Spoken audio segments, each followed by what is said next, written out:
I'm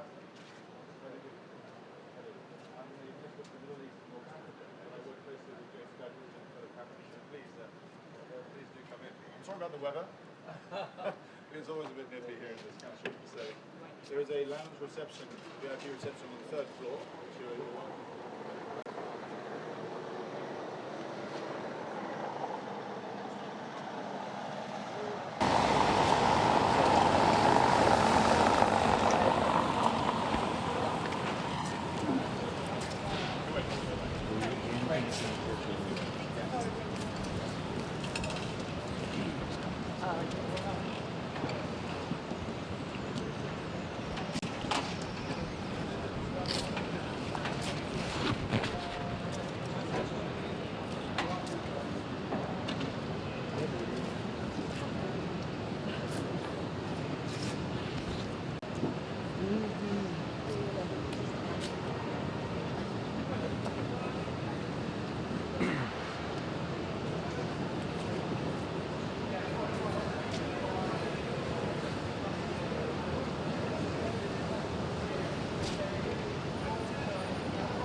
We have a reception, VIP reception on the third floor, just to wait.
just so you feel at home.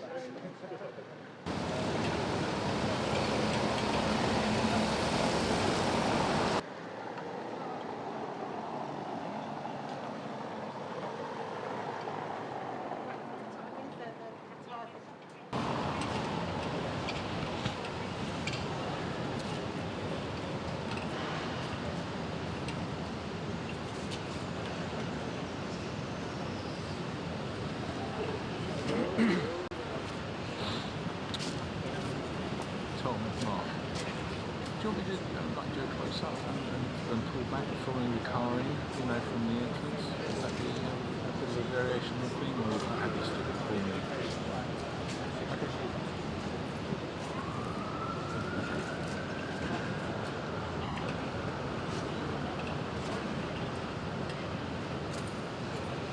Ah, okay.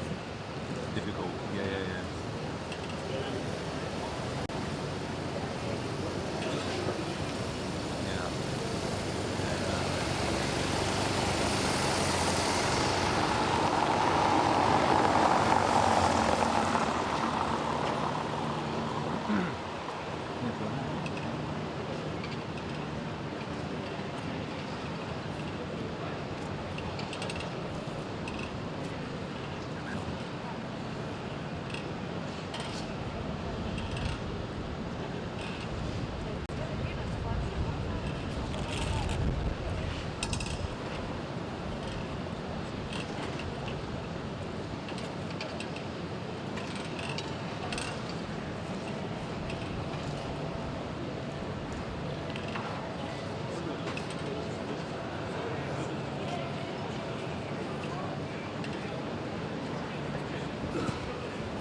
What batteries have you got left now?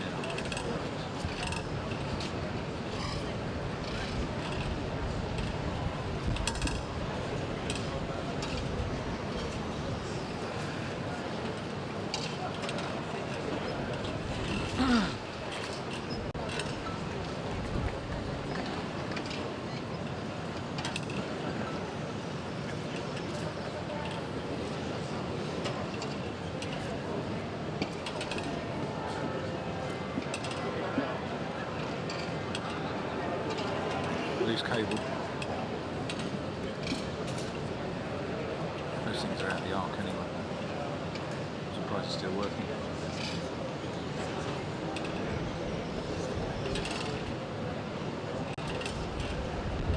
Ah, yeah.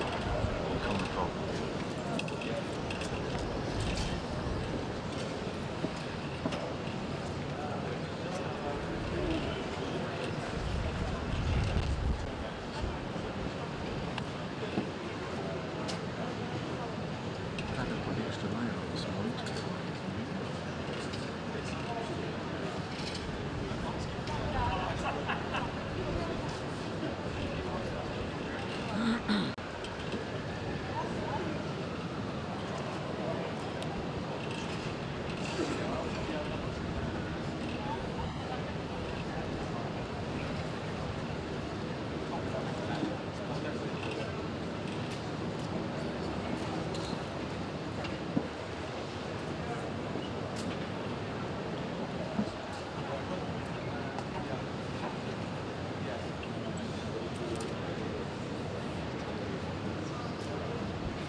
Do you know who you are? You know who I think I am?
Sorry, so miserable weather. There we go.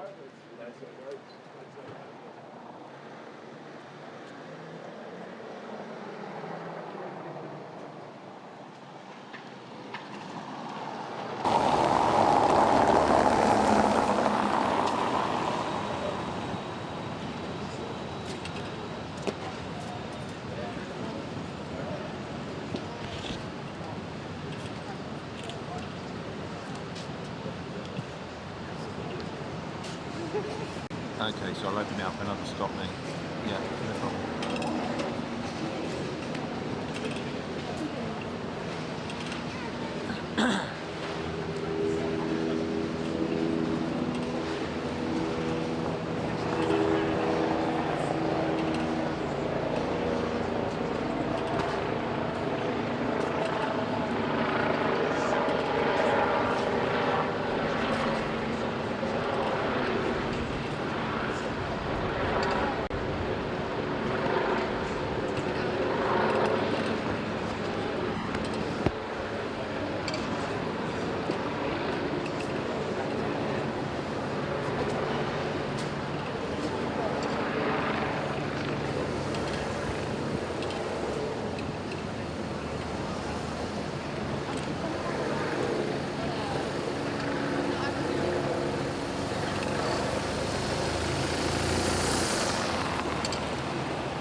morning. How are you? You're here since very early. Not too bad, I think about an hour. Is you already? No, he's not here yet. Simply missing.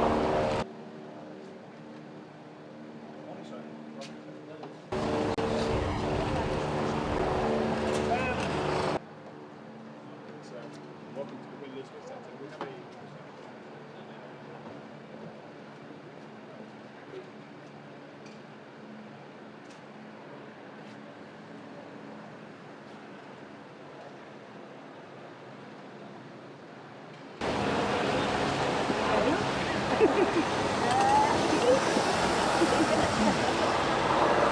Yeah, maybe tomorrow.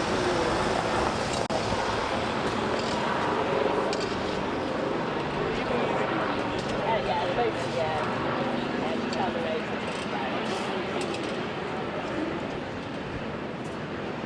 Yeah, it's like 2 years ago. Yeah. But my home is Wales, so I don't get to live there very often. Never been there. Yeah, I love it, yeah. Beautiful beaches. And when do you start swimming? August or? Maybe August if you're not. Then you have to stop again at the end of August. Yeah, we're not going for our summer, are we?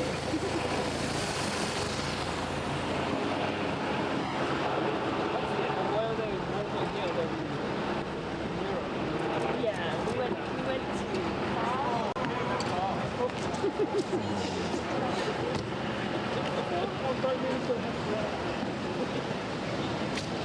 You went to Prague and Brussels. yeah, it was when I was 14. You were in Davos. You were No, in Davos. I didn't do that. Can I introduce you to our Minister of State?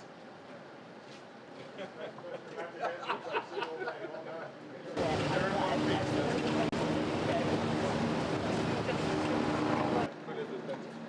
And thank you very much indeed.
temperature a little bit.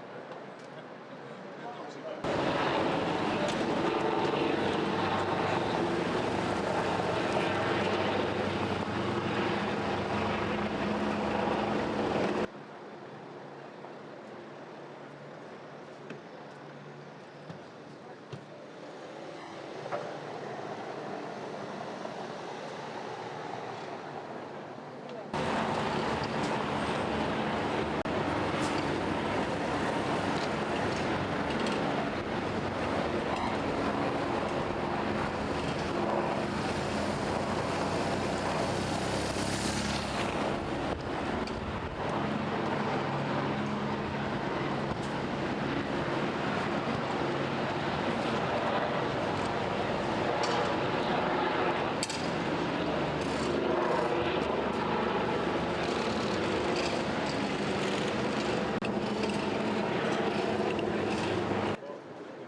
the origin in the back.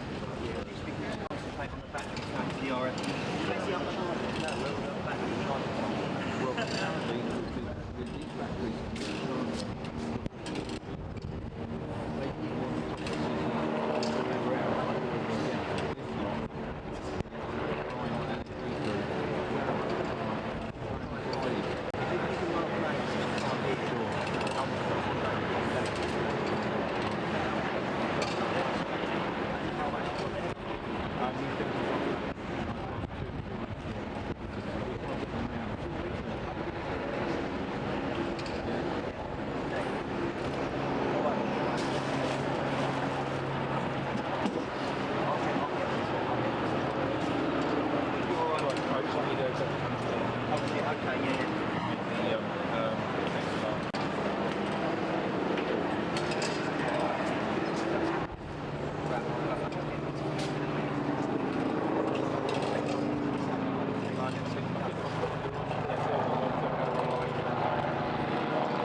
the Syrian refugee children, and it is doable, and hopefully this afternoon we can then say to each other, with the pledges that are made, we will be in a situation next academic year where all the Syrian refugee children will have access to school in the neighboring countries. Then, of course, we also have to move on the political agenda.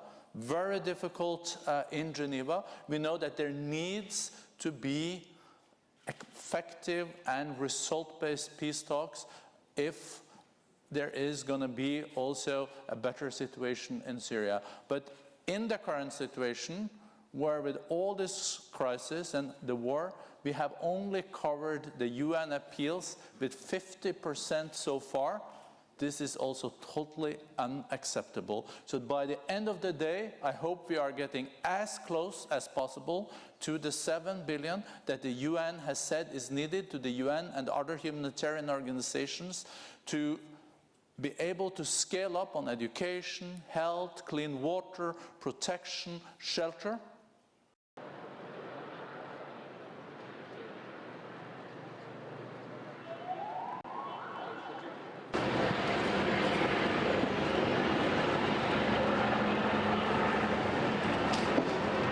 Foreign Minister, thank you very much indeed. A rallying cry there from Norway to start off, and you clearly state that this objective is achievable.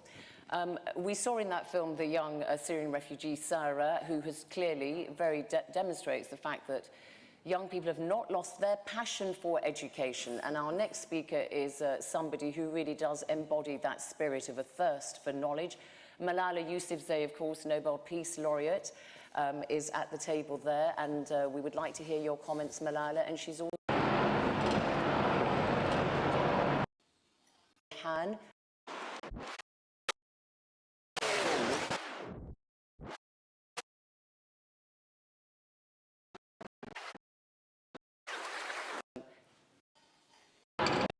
The issue for us. Thank you. Allowed stand. So, Bismillahirrahmanirrahim. In the name of God, the most beneficent, the most merciful, who is the God of all mankind.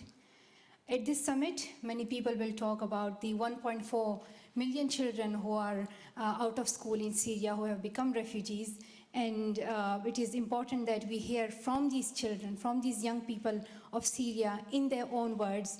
So that is why our next speaker is so important.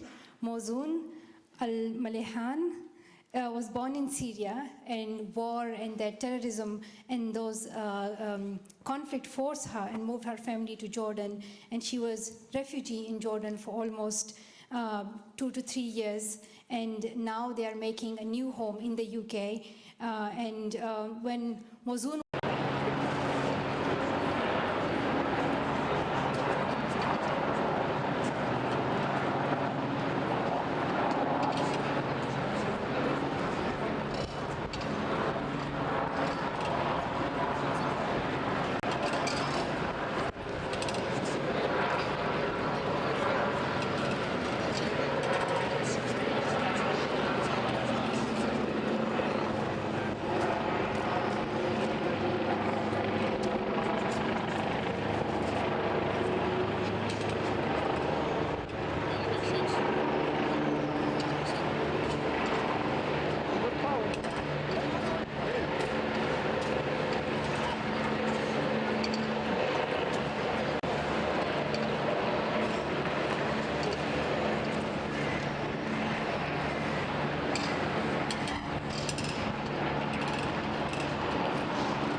Alex, how many batteries have you got? Sorry to interrupt. I've got nothing.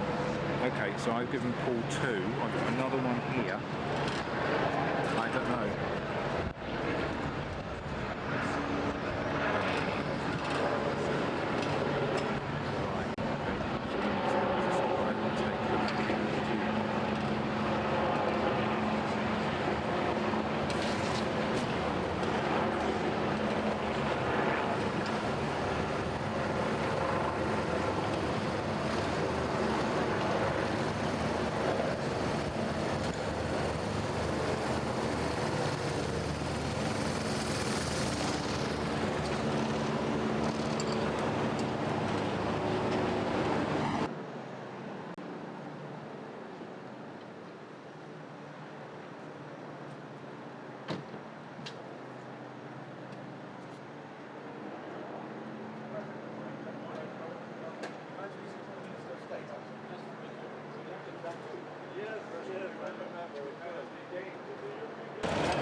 Do you want to send him? Oh, he's gone. So do you want to send him over this one?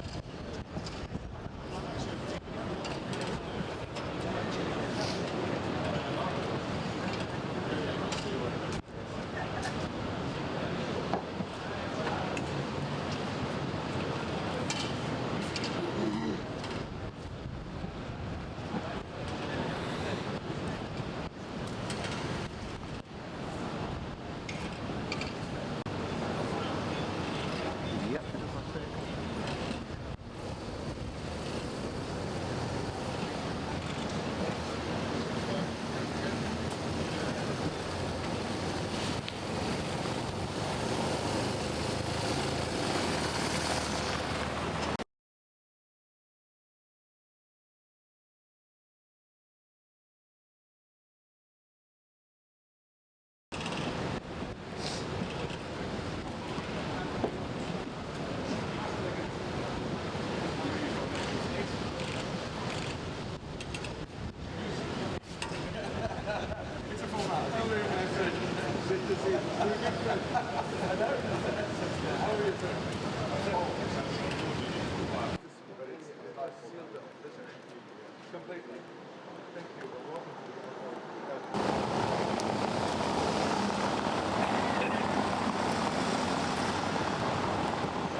So first time, nice meeting you.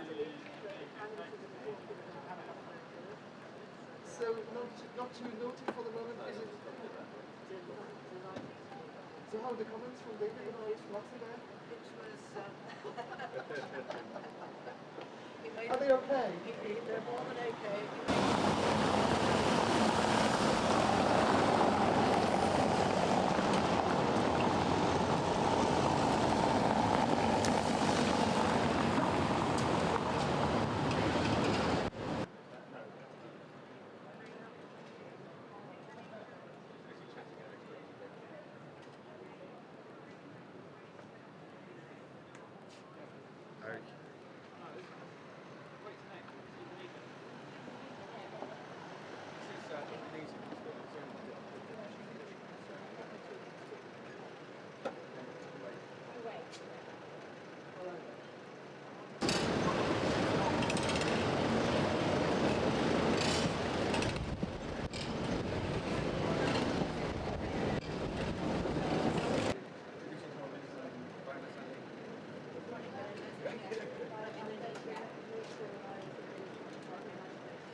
I'm so pleased that Kuwait has been our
Coats are fine, yeah, it's just fingers.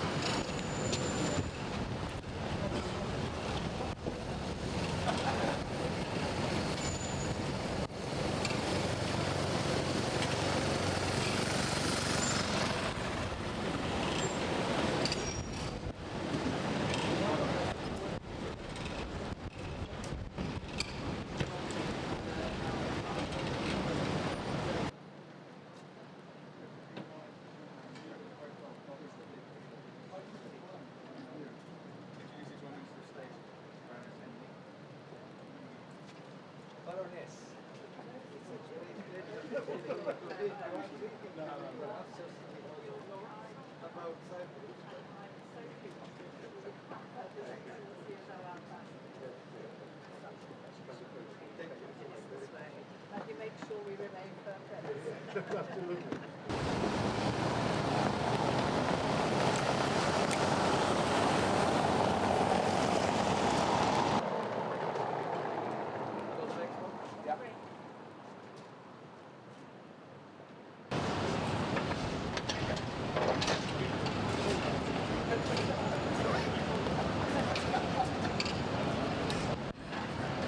Is that lady in red?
I watch very closely.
morning. Good to meet you. And also yesterday I was in the embassy for Norwegian breakfast. Oh, that's good. Where Norway always leads. Yeah.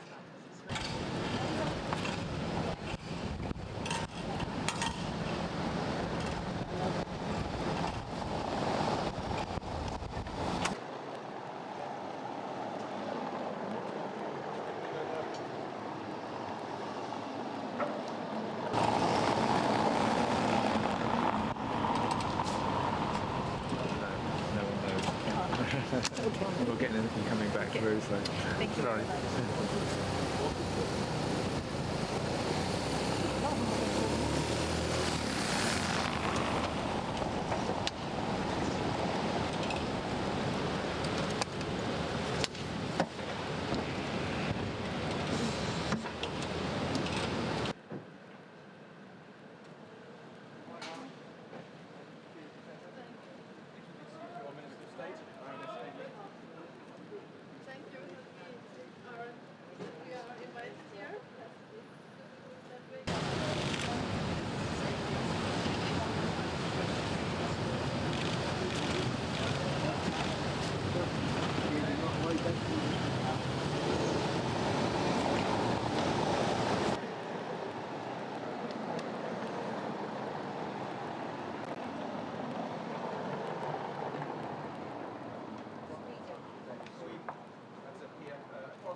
Good morning.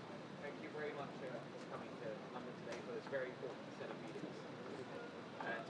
And I think they would like a photograph for the press.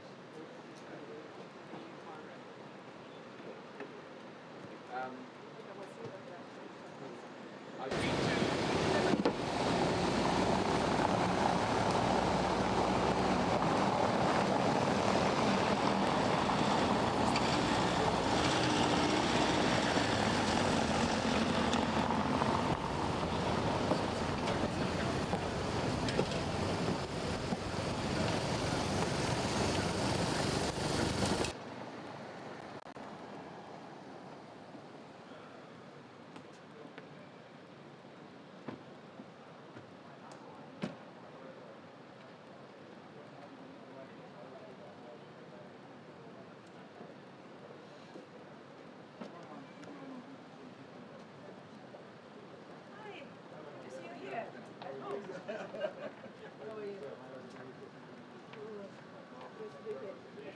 Another conference, another location. This is thank you very much.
Two charge batteries just to your right there.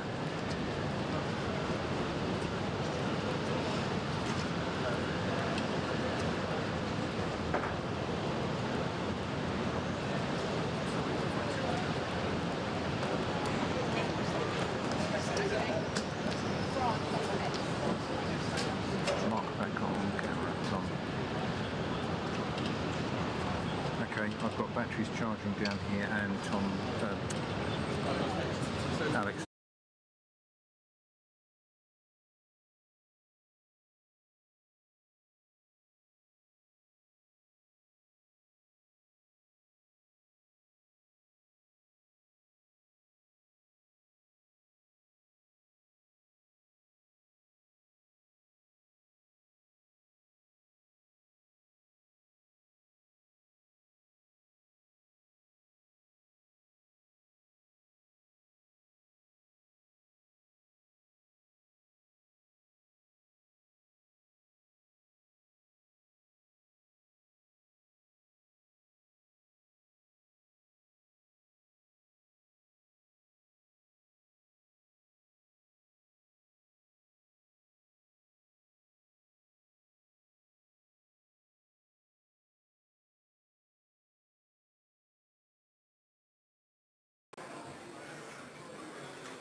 Oh yeah, just from here. Thank you.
Wait, no, so it's okay. They're departing. This guy is departing. It's the shaker. He's leaving.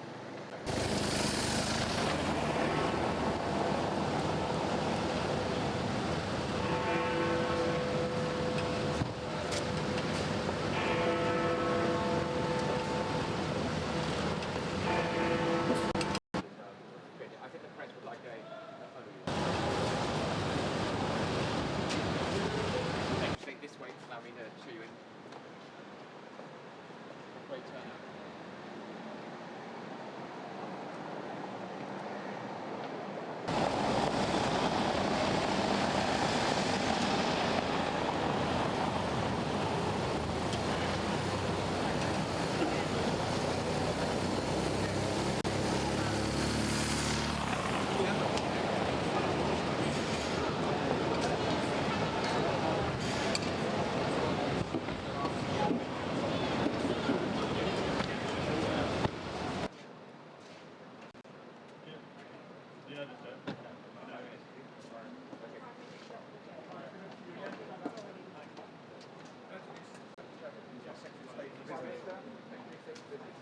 Very welcome, and thank you so much for joining us.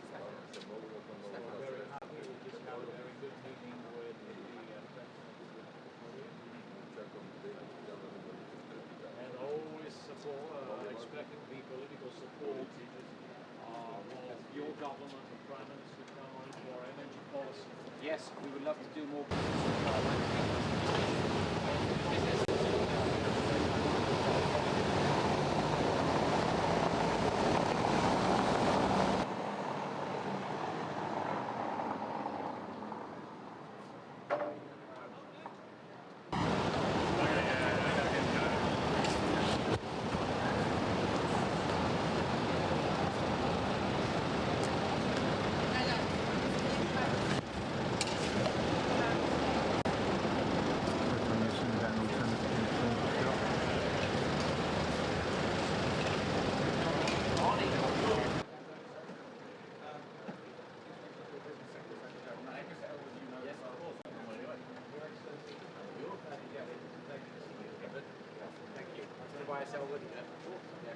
Everyone has good Thank you. Thanks for coming.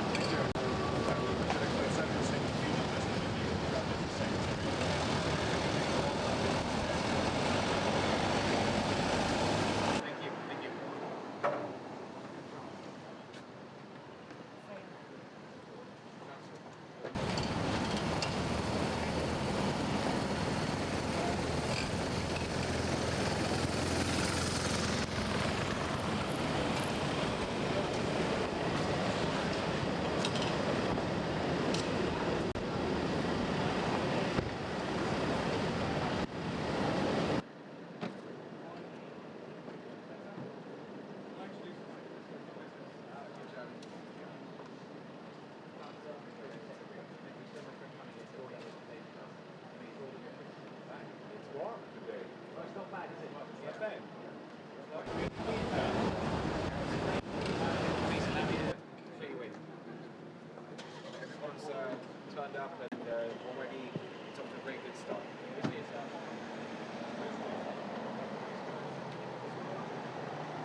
wanting to go. Please let me show you the way.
Thank you so much for coming.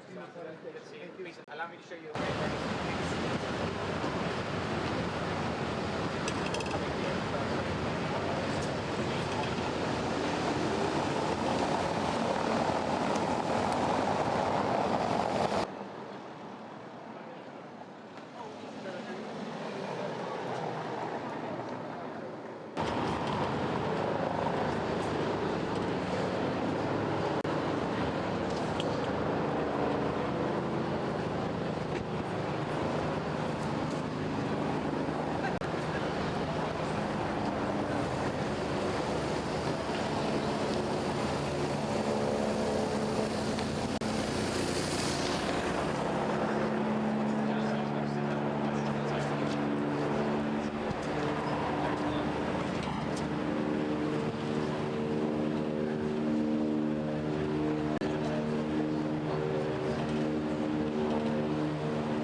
Please allow me to show you the way. Prime Minister, I think they would like a photograph.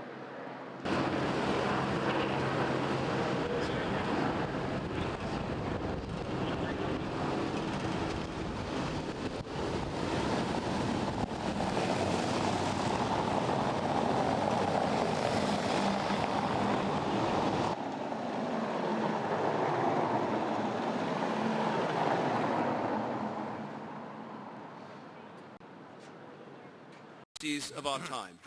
We have world leaders from 30 different countries, delegations from 60 countries, NGOs and civil society, the majority from within Syria, and of course we have UN agencies, international financial institutions, multilateral development banks and more, all here with us today. And if ever there was a moment to take a new approach to the humanitarian crisis in Syria, surely it is now. We are facing a critical shortfall in life-saving aid that is fatally holding back our humanitarian efforts. And after years of conflict, we are witnessing a desperate movement of humanity as hundreds of thousands of Syrians fear they have no alternative than to put their lives in the hands of evil people smugglers in search of a future.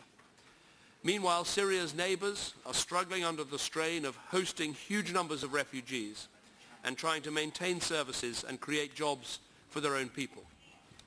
Now, of course, as we all know, the long-term solution to the crisis in Syria can only be reached with a political transition to a new government that meets the needs of all its people. And we must continue to work towards that, however difficult it may be.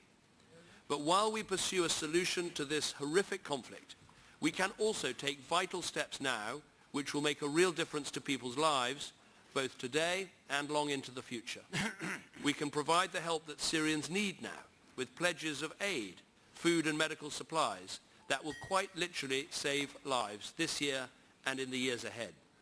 We can provide refugees with the opportunities and skills they need to make a life for themselves and their families in the host communities, giving them a viable alternative to remain in the region and equipping them for the day they can eventually return home to rebuild their country.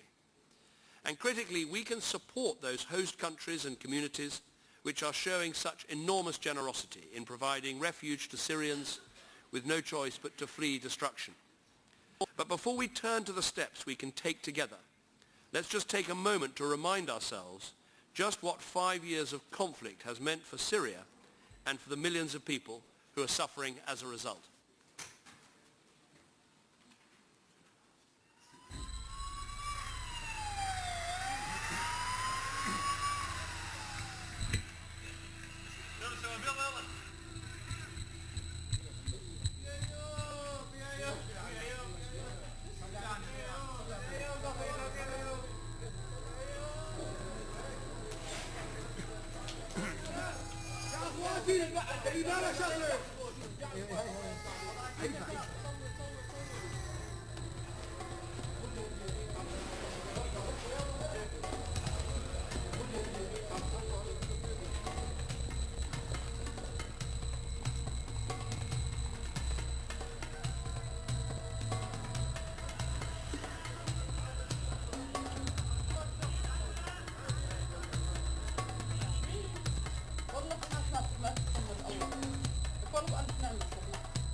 Well, I think that film was a very powerful reminder of why we're here and how important the work is that we do today. And I think as we do it, let's bear the three things in mind that we'd like to achieve today.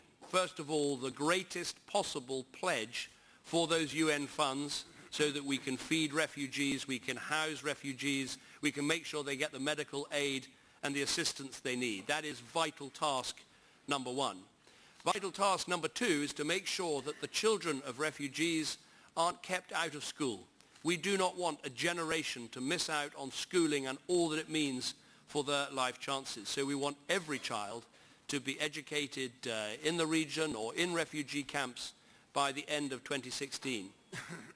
The third thing we must do, and this is where I think this conference today can be genuinely mold-breaking and creative, is to help those neighboring countries to provide jobs and livelihoods for people who, of course, their first choice is to return home to Syria and rebuild their country, but they cannot do that today. So their second choice is to stay in the region and to provide for their families.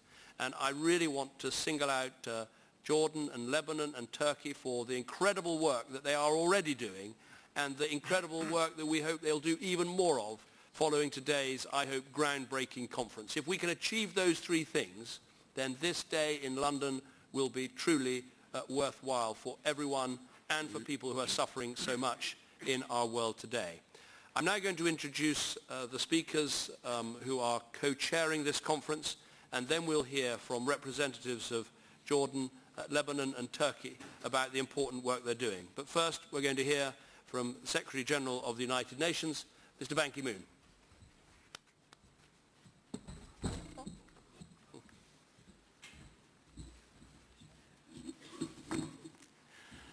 Your Excellencies, Prime Minister David Cameron, and Chancellor Angela Merkel, Prime Minister Erna Solberg, and Your Highness Sheikh Sabah Ahmad Al-Jabbar Al-Sabah, and Your Majesties, Highnesses, distinguished heads of state and government, honorable ministers, ladies and gentlemen. Thank you for being here. Thank you for your leadership and engagement. And this is the fourth time we are convening and we are getting together to show our solidarity with the people of Syria and the region. I thank His Highness Emir of Kuwait and people and government of Kuwait for hosting 3 previous conferences which generated critical funding for Syrian people.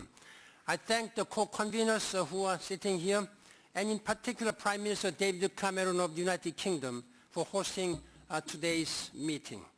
The crisis in Syria is about to enter its 6th year. The international community bears a heavy responsibility for failing to end it. We all hope that the efforts guided by my special envoy, Staffan de Mistura, would yield progress. But this temporary pause announced yesterday shows just how deep, how difficult the divisions are. It is deeply disturbing that the initial steps of the talks have been undermined by the continuous lack of sufficient humanitarian access and by a sudden increase of aerial bombings and military activities within Syria. The focus on the people of Syria is also being lost amid petty procedural matters. I agree fully with my special envoy that we should not have the talks for the sake of the talks.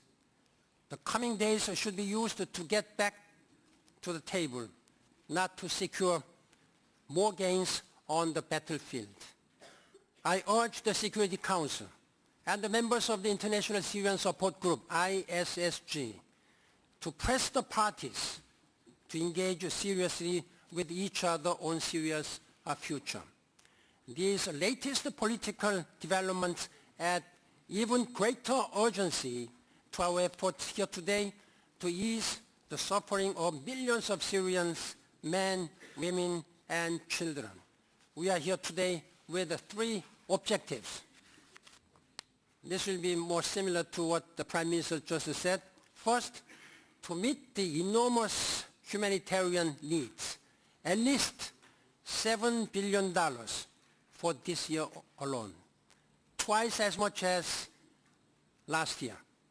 Despite the generosity of some donors, the international community has failed to keep pace with these needs. Second, to lay foundation for long-term international support. Even if by some miracle the conflict ends tomorrow, the enormous humanitarian and development needs will continue for years and even decades. The United Nations stands ready to lead and coordinate this effort. Syrian and other refugees need the chance to work and provide for their families. Today, let us commit to getting all Syrian children into school within months, not years. Offering hope is the best way to slow the exodus of educated Syrians and prevent the radicalization of lost generation. Third, we are here to find ways to protect civilians.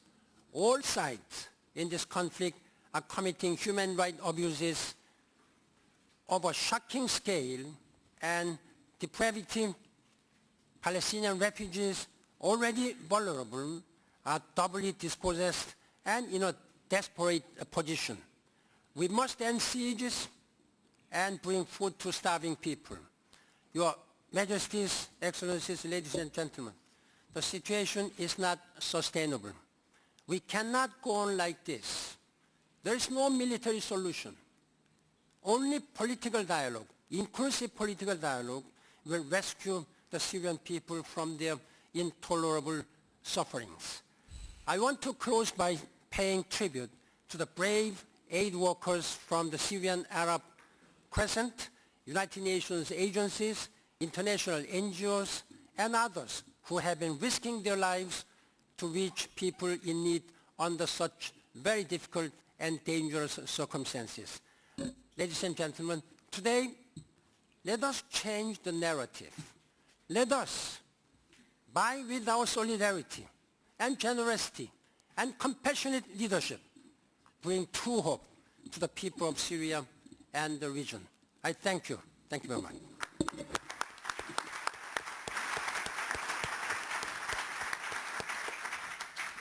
Well, thank you very much, Secretary General, for that speech. We're going to do everything we can today, as I've said, to help make sure that we fill up that vital funding basket for the United Nations and all the work that you and your team are doing.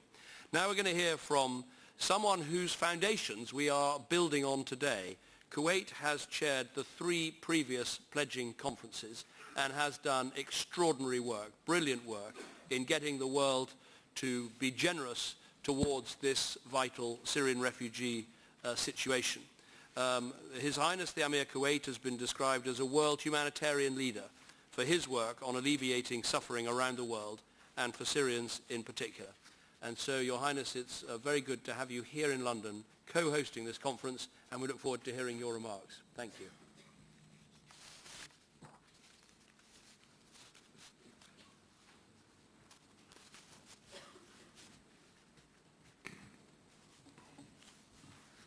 بسم الله الرحمن الرحيم. السلام عليكم ورحمة الله وبركاته. معالي رئيس وزراء المملكة المتحدة الصغيرة سيد ديفيد كاميرون،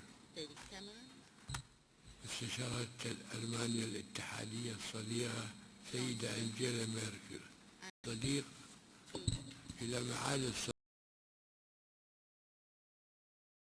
الصديقة أنجيلا نظرا للأمن والعيش الكريم، كما انتقلت إليها المنظمات الإرهابية التي انطلقت من بؤر التوتر لتمارس أعمالها الإجرامية الدنيئة في بعض الدول الأوروبية.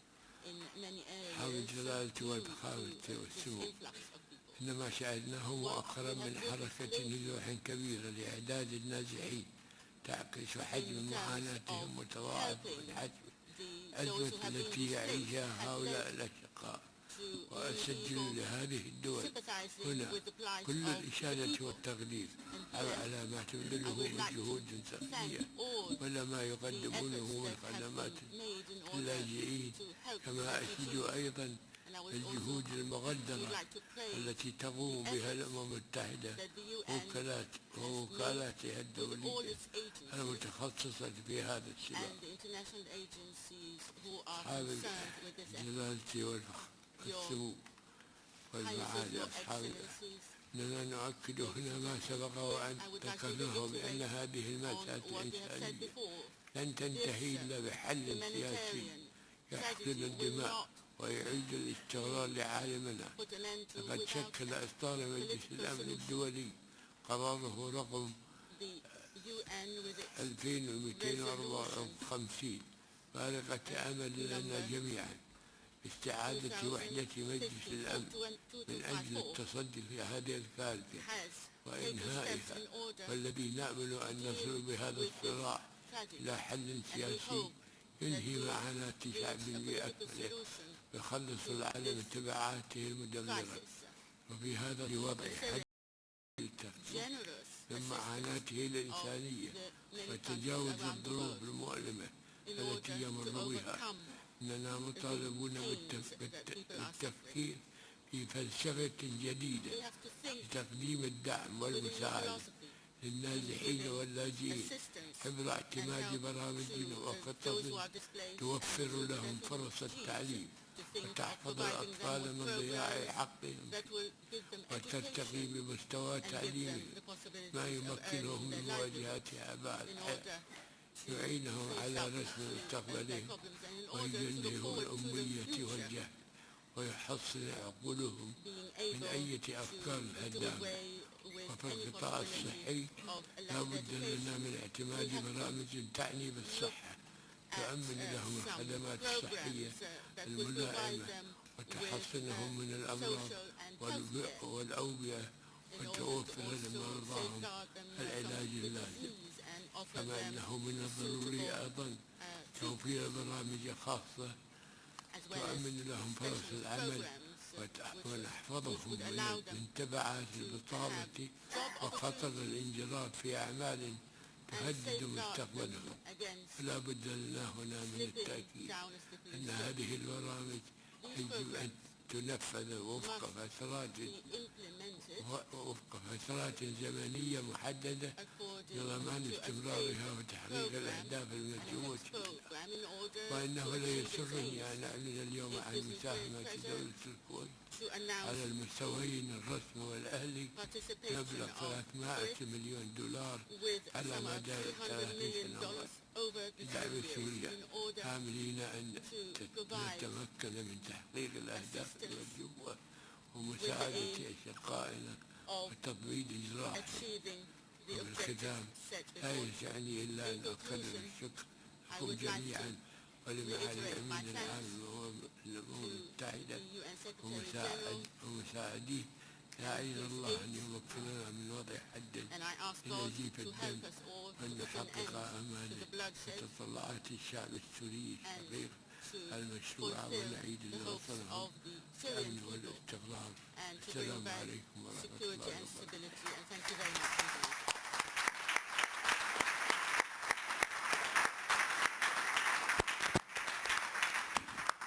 Well, thank you, Your Highness, for those remarks and for that very generous pledge of $300 million over the coming years.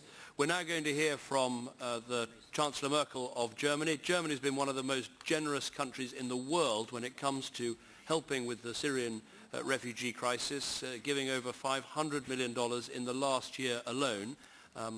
Angela and I and His Highness and Ban Ki-moon are all co-chairing this conference, and it's an honor to co-chair it with you. And now we'll hear from Chancellor Merkel. Thank you.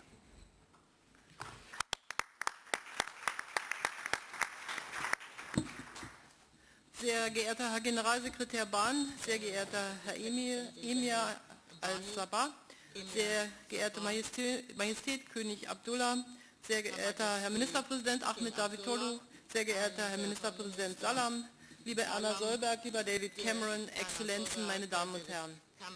Ich möchte mich auch bedanken für die Gastfreundschaft hier in London bei David Cameron und der britischen Regierung. Meine Damen und Herren, der Film, den wir zu Beginn gesehen haben, hat uns ja noch einmal eindringlich auf die Tragödie, die sich in Syrien abspielt, hingewiesen. Und wenn er mit den Worten endet, "We must act now", dann ist das nichts weiter als eine dringende Aufforderung, der wir mit dem heutigen Tag auch gerecht werden wollen. Und es gibt hier wirklich keinerlei Zeit mehr zu verlieren. 300.000 Menschen haben bereits ihr Leben verloren, Millionen Menschen wurden entwurzelt. Die Katastrophe muss ein Ende haben und so wie der Generalsekretär der Vereinten Nationen es gesagt hat, wir brauchen einen politischen Prozess. Und deshalb möchte ich Ban Ki-moon und dem Sondergesandten Staffan de Mistura ganz herzlich für die Arbeit danken, diesen politischen Prozess voranzubringen, genauso wie an allen anderen Verhandlungsteilnehmern. Aber wir müssen an diesem Tag auch deutlich machen, dass die Reflexionsphase, die jetzt eingelegt wurde, genutzt werden muss, um die humanitäre Lage in Syrien zu verbessern, bis hin zu einem Waffenstillstand. Das erwarten die Menschen, um dann wirklich auch den politischen Prozess voranzubringen. Und da stehen alle in der Verantwortung, aber vor allen Dingen natürlich auch das Assad-Regime. Heute hier geht es darum, die Not zu lindern und Perspektiven zu eröffnen für Menschen, die in Syrien auf der Flucht sind, aber genauso in den benachbarten Ländern. Und es soll ein Tag der Hoffnung sein für die Menschen. Und deshalb möchte ich als erstes auch ein herzliches Dankeschön sagen zu der Aufnahmebereitschaft, die Länder wie Jordanien, Libanon und die Türkei zeigen, und sie brauchen unsere Unterstützung. Wenn wir beginnen bei dem, was das Notwendigste ist, bei den täglichen Nahrungsmittelrationen, dann haben wir im letzten Jahr erlebt, dass hier Kürzungen durchgeführt werden mussten, die unerträglich waren und die Menschen zur Flucht genötigt haben. Und deshalb sagt die Bundesregierung insgesamt für 2016 1,1 Milliarde Euro für die humanitären Hilfsprogramme der Vereinten Nationen zu.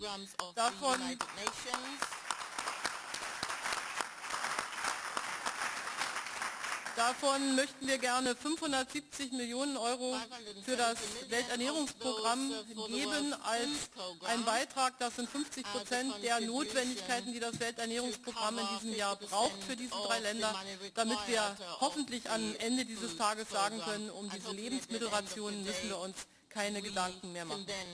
Wir wollen natürlich mehr. Wir wollen Essen, Kleidung, Unterkunft und Arbeit. Und deshalb beteiligen wir uns auch an dem Programm Partnership for Prospects. Hier geht es um Gemeindezentren, Schulen, Krankenhäuser, die selbst von den Menschen gebaut werden können und damit in Arbeit kommen, die auf der Flucht sind.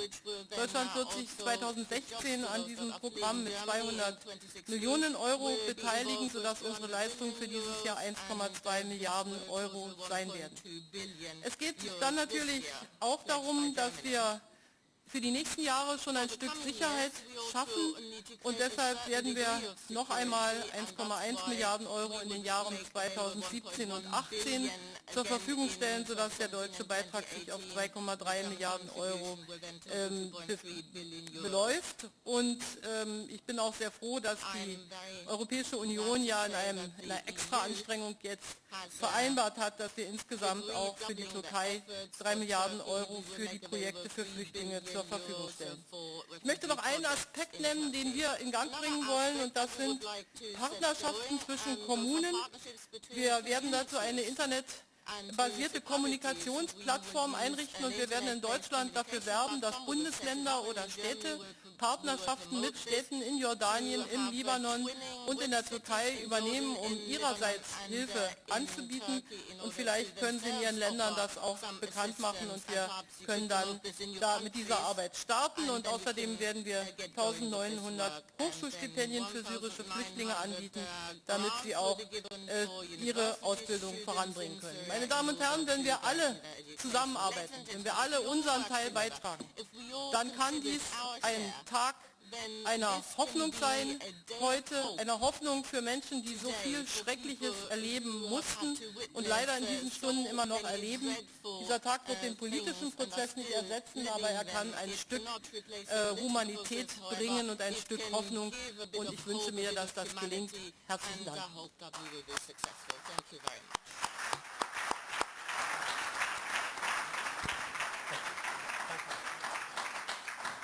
Well, thank you very much, Angela. That is an extraordinarily generous pledge from Germany.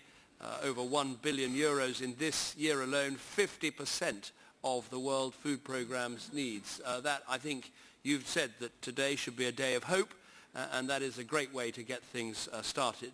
We're now going to hear from Prime Minister Solberg of Norway. Norway's been incredibly generous at funding international appeals, a country of 5 million people, and yet a country that last year pledged $150 million to these vital programs. So, Erna, you're very welcome as a co-host, and it's lovely to see you here today, and we'd like to hear from you. Secretary General, Your Majesties, Excellencies, friends, ladies and gentlemen, I would also like to give David the thanks for organizing and hosting this. It is an extremely important event. But finding a political solution to the conflict in Syria is more urgent than ever. The longer it takes, the harder it will be to rebuild what has been destroyed. The longer it takes, the more challenging it will be for the neighboring countries, shouldering the burden of hosting large numbers of refugees. And the longer it takes, the longer the civilian population in Syria will continue to suffer. Meeting these challenges is what this conference today is all about, ensuring a significant scaling up of the humanitarian response, including intensifying efforts to protect the civilian population, partnering with the neighboring countries in support of the refugees and host communities alike, preparing the ground for long-term support to the Syrian population once a political solution has been reached. We hope that the talks aimed at reaching a political settlement will be productive, and we support all efforts to this end. As the talks continue, or will be restarting, we must respond to the grave humanitarian situation inside Syria. At the same time, we have to plan today for Syria's future. We must help to rebuild hospitals, schools, and essential infrastructure. We must clear landmines and other explosives to make cities and towns and villages safer. And we must invest in people, in protection and education for the Syrian children and youth, not least girls and young women, who will have to rebuild their country once the conflict is over. During my recent visit to Jordan and Lebanon, I met Syrian refugee families living in camps and informal settlements in Beirut and Amman.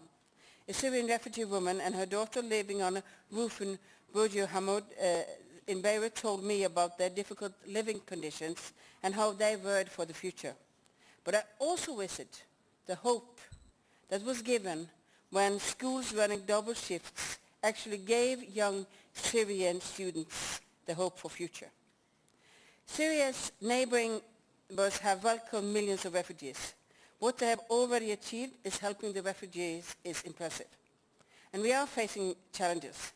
But the bottom line is that Syria's neighbors deserve increased international support to tackle the refugee crisis, and it will benefit us all. And inside Syria,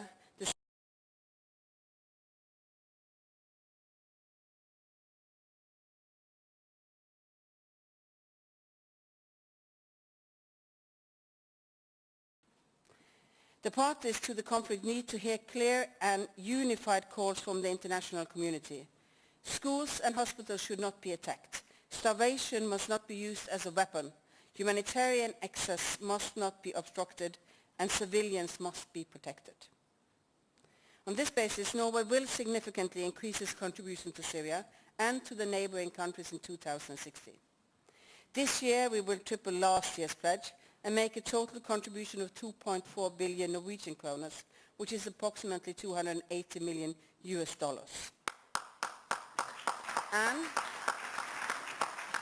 And in total, Norway is pledging 10 billion Norwegian kroner, $1.6 billion US over the next 4 years.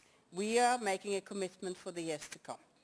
And 15% of this year's pledge will be allocated to education and child protection. And in addition, we will work to secure increased contributions from the World Bank and other financial institutions. It's time that we really step up for Syria, and this time is in fact today here at this meeting. Thank you.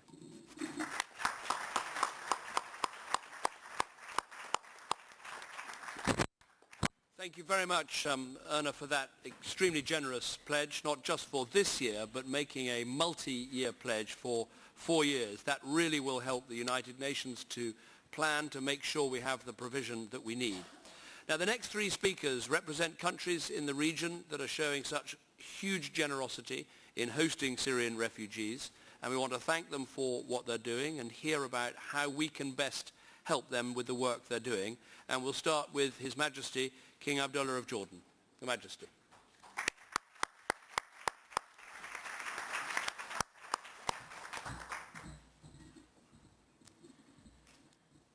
Bismillah ar-Rahman ar-Rahim. Prime Minister Cameron, Sheikh Sabah al-Ahmed al-Jabir al-Sabah, Chancellor Merkel, Prime Minister Solberg, Secretary General. I'd like to thank the United Kingdom and its co-hosts, Kuwait, Germany, Norway, and of course the United Nations for spearheading this vital effort. Although we meet today under the banner of supporting Syria and the Region Conference, I believe that this gathering is about so much more than quantifying our willingness to give. Indeed, at this critical moment in history, when we are confronted with what is arguably the worst, most tragic humanitarian crisis of our time, This gathering is a crucial test of our resolve, resilience, resourcefulness, and ability to act. The Syrian conflict is entering its 6th brutal year. Its bloodshed and human suffering have continued unabated. The repercussions have been global.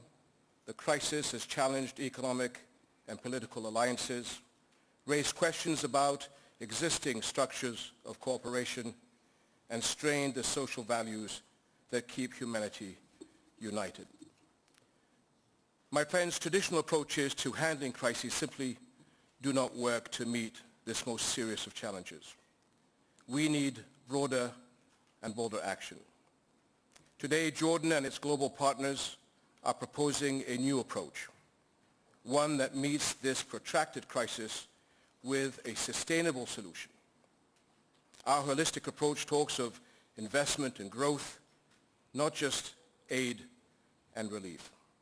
It prioritizes empowerment and self-sufficiency for refugees over a demeaning resilience or reliance on handouts.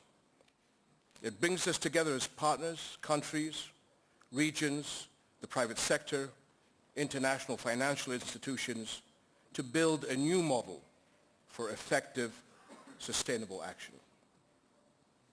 Out of all the countries in the world that need help, why give special attention to Jordan? Because Jordan is not a poor country that takes, it is a country that gives and gives abundantly. Imagine the impact had Jordan been different, had we not let in refugees into our country over the past decades. What would the impact on the region and world peace and security have been now? Today, 1 of every 5 people living in our kingdom is a Syrian refugee. It is as if the UK had absorbed the entire population of Belgium. Hosting Syrian refugees consumes more than 1/4 of Jordan's national budget. The US and the EU, whose combined economies are almost 1,000 times bigger than Jordan, are struggling to handle about 1 million refugees. Our small country alone has taken in almost 1.3 million already. And this is in addition to all the others whom Jordan shelters, from the Gulf Wars, the Palestinian-Israeli conflict, Libya, Yemen, as well as Christian minorities fleeing persecution. Jordan was hit with the first wave of Syrian refugees soon after the devastating impacts of global financial crises and the turmoil of the region's Arab Spring. In challenging times, our country did the right thing, as it has so often before. Our generosity is driven by Jordanian values and sustained by the national resilience that has kept our country secure. And this resilience is what has enabled Jordan to respond when we saw our neighbors in need and answer the call of the international community. Jordan has joined nations much larger and richer than we are in global peacekeeping and humanitarian missions. And I would wager that no other developing nation has contributed more to global security than Jordan. Our fight against terrorism began way before September 11th and continues vigorously today. Our contribution and adherence to peace and moderation have been steadfast and unwavering. Our determination to continue our economic and political reforms at home is equally strong. We are firm believers in the importance of strengthening and expanding our private sector.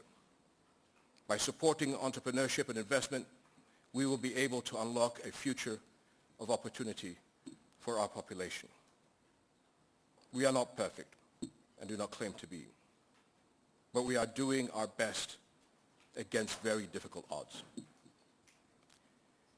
Yet looking into the eyes of my people and seeing the hardship and distress they carry, I must tell you, we have reached our limit. I represent the people of Jordan, Their well-being and safety are my first priority. Our country will continue to do what we can do to help those in need, but it cannot be at the expense of our own people's welfare. As my friend President Clinton said, Jordan should not be penalized for doing the right thing. Now is the time for the world to make a meaningful stand on Jordan. Not just enough aid to keep our head barely above water. By partnering with Jordan and supporting our refugee response, you will not only be addressing the urgent needs of millions, you will be helping my country continue to do the right thing, fulfilling a critical role in our region and staying strong for the world. This is an investment in hope creation in an area where hope has been in limited supply. This is where we can take a political stance for the stability of the region and show our will and ability to act as one. Thank you very much.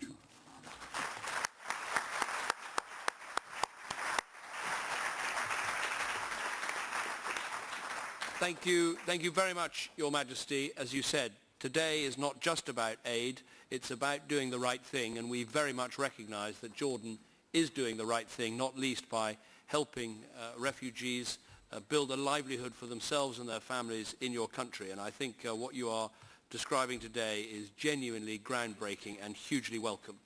Now we're going to hear from the next speaker, another country that's faced huge pressure from refugee numbers, and that is the President of Lebanon. Please take the floor.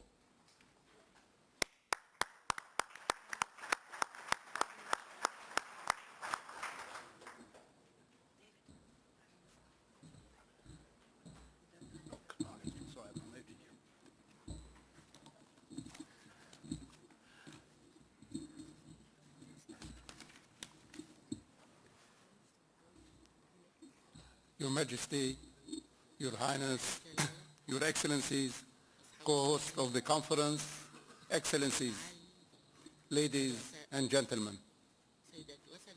The tragedy striking the people of Syria, who sought refuge away from the carnage in their country, has dramatically afflicted other people in other countries.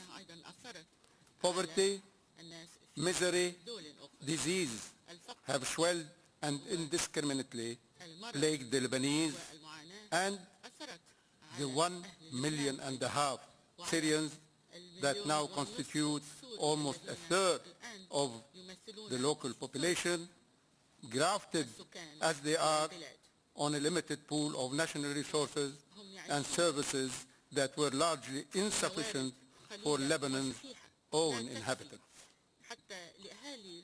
Recognizing that there is categorically nothing acceptable other than temporary presence, and despite the difficulties they face, both the government and the people of Lebanon have interacted with the Syrians in ways that go far beyond what is required by international conventions, human rights, and moral principles.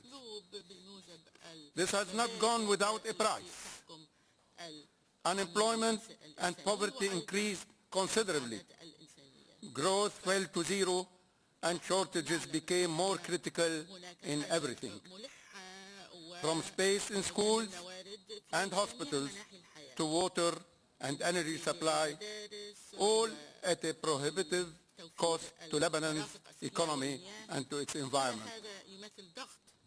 It took time for global awareness to recognize the protracted nature of this crisis and to admit that the answer lies in long-term support. It took time to recognize that limited humanitarian assistance alone is not the key. It took also time to understand that development aid alone addresses the problem at its root. Only economic opportunities and jobs improve livelihoods, preserve dignity, and gradually render benevolency unnecessary. This conference should be the opportunity to recognize that the true solution is a political agreement in Syria, a road fraught with uncertainty. And we saw what happened yesterday in Geneva. That the only answer to the refugees' ordeal lies in their return to a normal life in their country. That there is a real risk in seeing migratory streams continue to flow beyond neighborhood countries, and that we should beware of transforming despondent communities into a fertile ground for extremism. Let all this inspire this conference to introduce the much needed changes in the approach of aid, but also make improvement to its mechanisms for ensuring that contributions are effectively paid, thus vitalizing the present system of pledges. Specifically, what is called for, ladies and gentlemen, is a contract. A contract, a bonding element that translates promises into moral engagement and moral engagement into tangible support, effective help and concrete outcomes.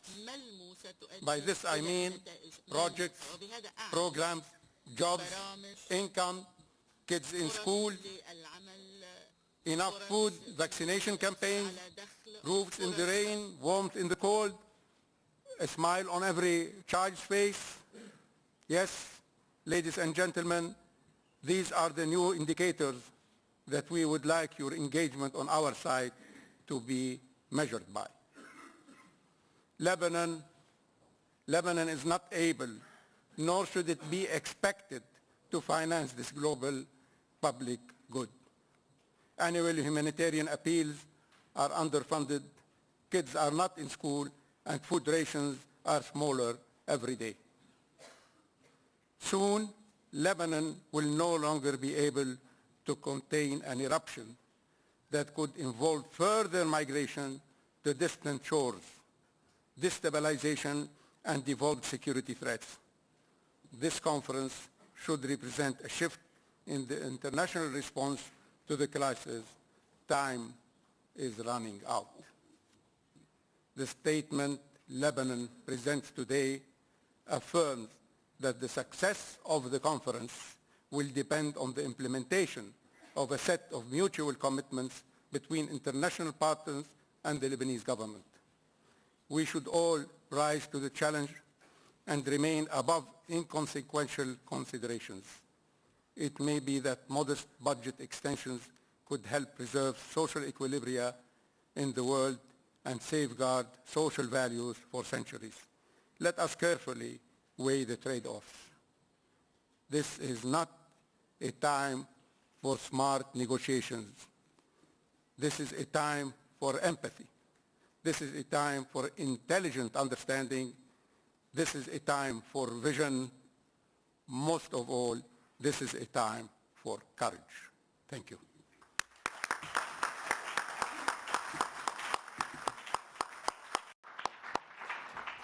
Thank you very much, Prime Minister. As you said, aid can only get us so far. People are also looking for the dignity of work, and what you described as a contract where people commit to projects and to programs and to jobs and all the things contained in Lebanon's excellent statement today are exactly what we're aiming to achieve at this conference.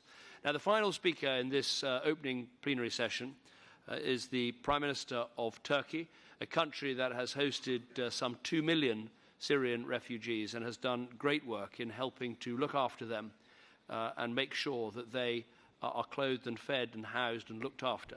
So it gives me great pleasure to welcome to London and to this conference Prime Minister Davutoglu.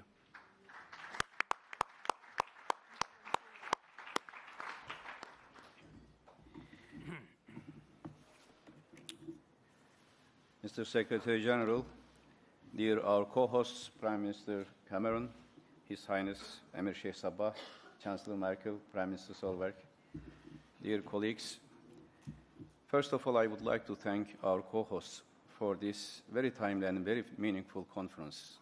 The title is important, Supporting Syria and the Region. But it is not only supporting Syria and the region, but it is supporting human conscience. Because if we fail today, next generations will declare this failure not as the failure of Syria or the failure of region, but the failure of humanity in a global age. We are facing the biggest humanitarian tragedy after the Second World War. Yesterday, I visited a hospital in Ankara. The intensive care of this hospital, in pediatrics, there were 3 Syrian children, 1 girl, 2 boys. All the bodies and faces of these children were burned after an air bombardment in northern Latakia and northern Aleppo in next week. And they were in the same room next to a Turkish boy whose body was burned after a terrorist attack in Turkey. They were the same generations, and in the future, they will be having the same destiny. And the girl, 4 years old, looked at me, and there was nothing on her face, burned, totally burned. I tried to imagine her beautiful face before the air bombardment. It was so painful for me, as a father, as a grandfather, having daughters. Now, what we are doing here is important, but more important is what we will be doing on the ground. Today, Turkey is hosting 2.5 million Syrian refugees, and Turkey, with these statistics, is the biggest refugee hosting country in the world. 700,000 school children are in Turkey. 300,000 are getting regular education, and we are planning to have this educational facility for all the rest. 250,000 Syrians are in camps. The rest, 10 times more, this number, are in the cities. Today, there is no city where we don't have Syrians. In a town next door to Syria, Kilis, 60% of the population are now Syrians. Only 40% are Turkish citizens. You can imagine which type of social, economic, political consequences we are facing today. Those who are in the camp, we can give all the facility, but they are everywhere now. And this conference is very timely because we have to take care of all these children.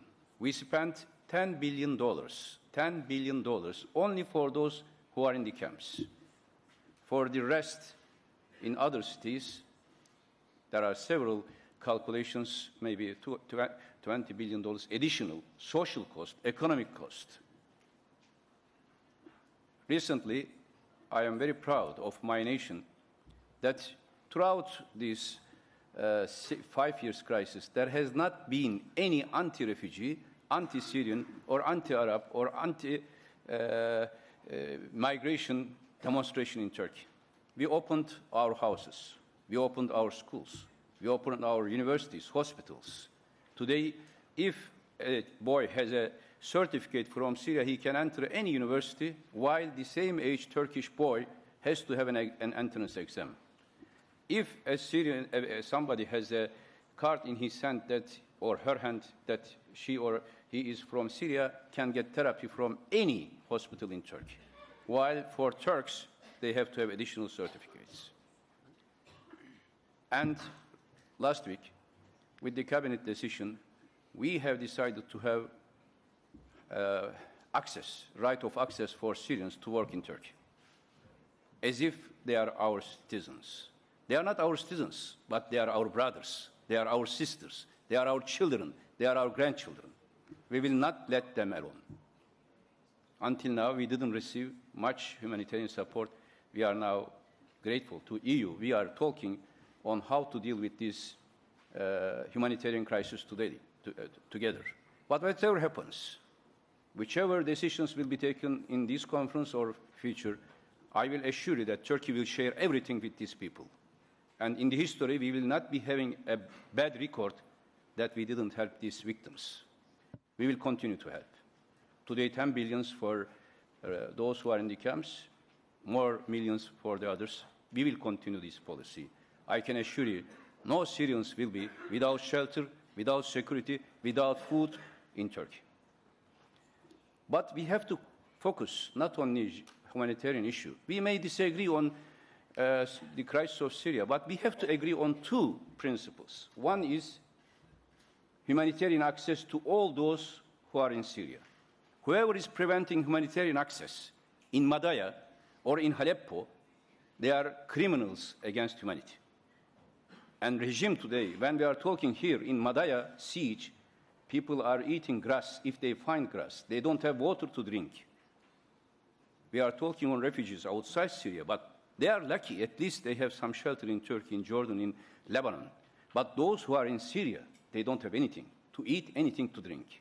All of us, as the statesmen of this century, we are responsible for this. And now Geneva talks, unfortunately, despite of all of our efforts, the first phase was not hopeful. And it ended. Why? Because when regime was going to Geneva, the air bombardments was continuing in Aleppo, in Latakia, against civilians, schools, hospitals. We have to be honest to each other.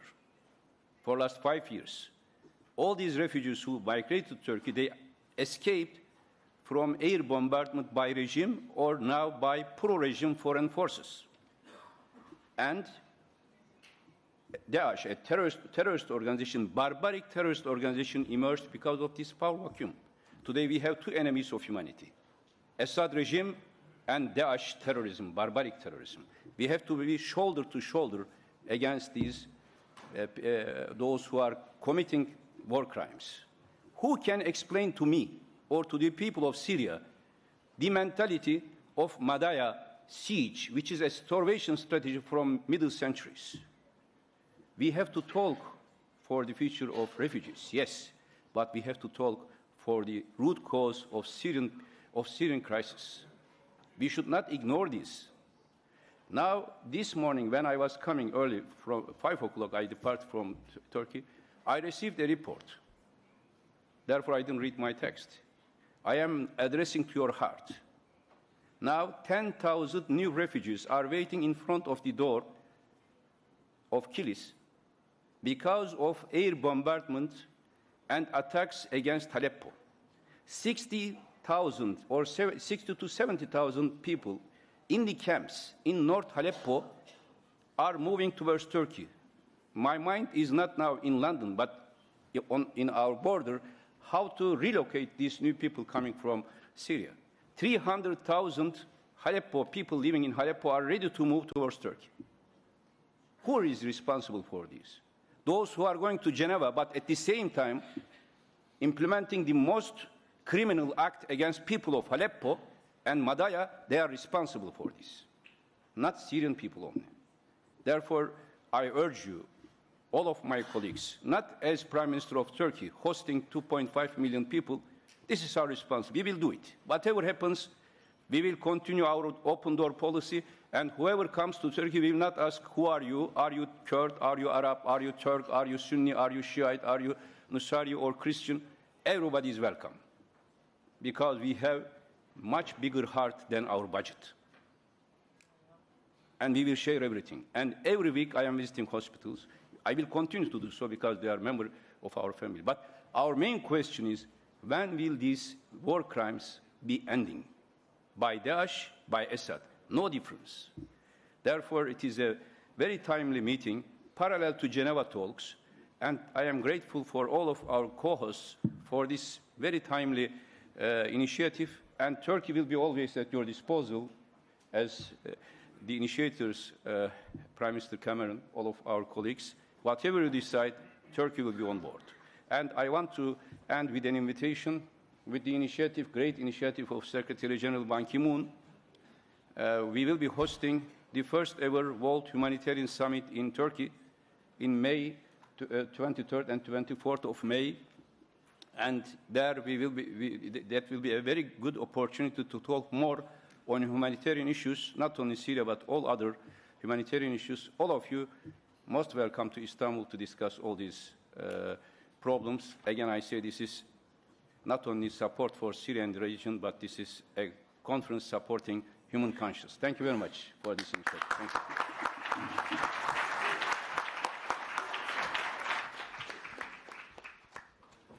Well, thank you very much. Let me try and sum up this first session. Thank you very much, Prime Minister Davutoglu, for that, the generosity of your country, but also for the power of your speech and for being so clear and rightly clear about who bears responsibility for this crisis. Let me take the opportunity to thank all of the leaders who've spoken so far and for all of the commitments that they have made.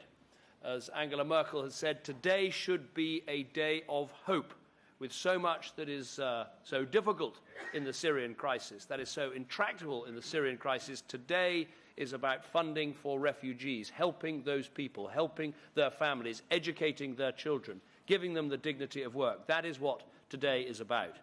Now, we've already seen pledges worth $2 billion, putting us well on our way to meeting the first aim of this conference, which is dramatically to shift the dial on funding that can save lives in Syria and across the region.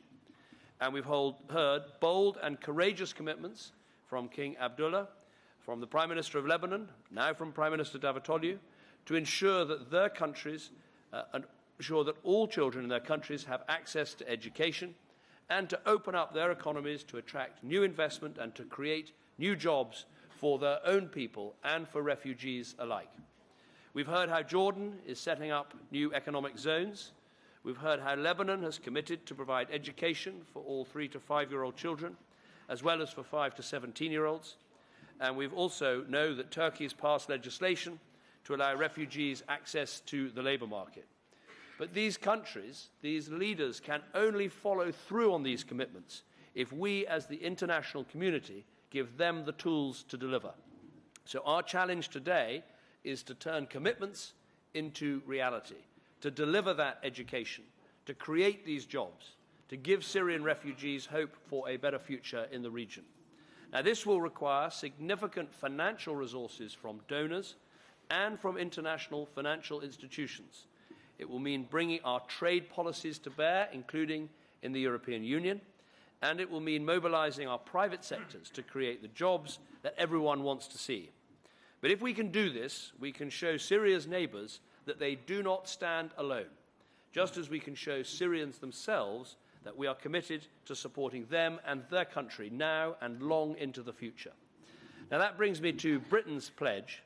For our part, Britain will double what we committed last year and commit £510 million to the UN appeal in 2016.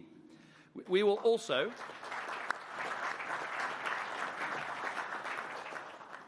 also help to provide greater certainty for the long term.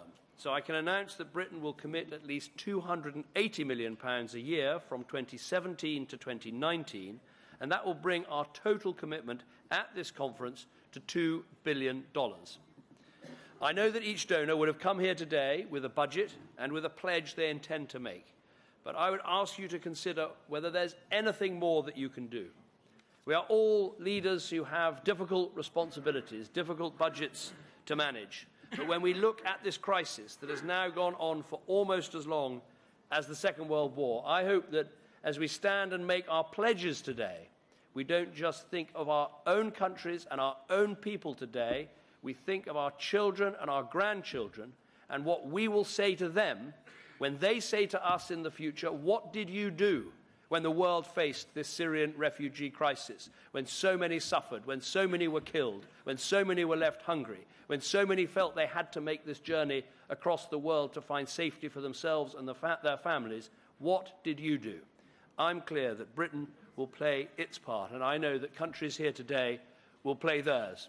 So I appeal to you to rise to the challenge that we've heard from the Secretary-General and that we're hearing from civil society, to respond to the need that the people of Syria face, to support the generosity of Syria's neighbours, and to help the aspirations of Syrians themselves, and to match the ambition that Britain and our generous co-hosts have set today. Can I thank you again very much for coming, for the success I'm sure this conference will deliver today, and let me once again thank my co-hosts before ending this opening session for their presence, for their leadership, and for their generosity. Thank you very much indeed.